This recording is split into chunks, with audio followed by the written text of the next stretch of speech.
In this step-by-step tutorial, I will teach you how to add a DKIM record in GoDaddy. This task begins with signing into your GoDaddy account. Accessing your account is the preliminary step to implementing any changes. Make sure you have your username and password on hand to eliminate any holdups in this process. Once you're logged into your account, the next step is finding and clicking on your domain portfolio. This is where all your owned and managed domains are listed. From this list, you need to choose the particular domain for which you want to add the DKIM record. Don't rush this process.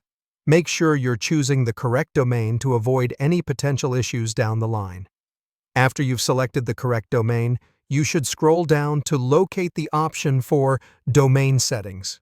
It is within these settings that you will find the option to Manage DNS or simply DNS. Click on this.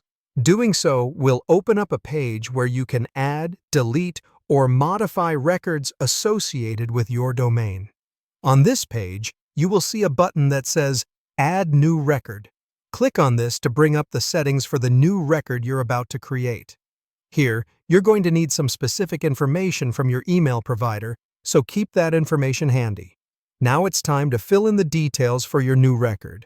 For the type field, set this to TXT. This means that you're adding a text record, which is what DKIM requires.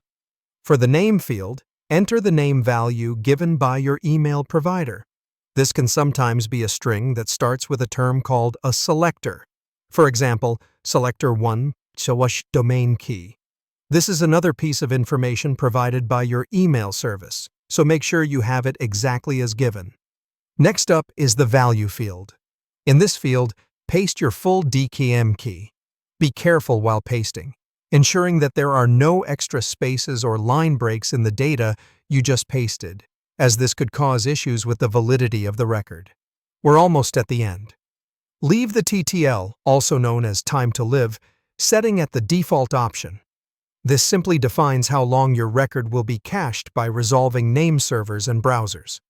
Finally, we can finalize everything by clicking either the Save or Add Record option. This action will confirm the new record and apply the changes you've made. Your DKIM record is now added to your selected domain in GoDaddy. As you followed along with this tutorial, implementing a DKIM record probably didn't seem as daunting as expected. Adding a DKIM record to your GoDaddy account should now feel like a breeze.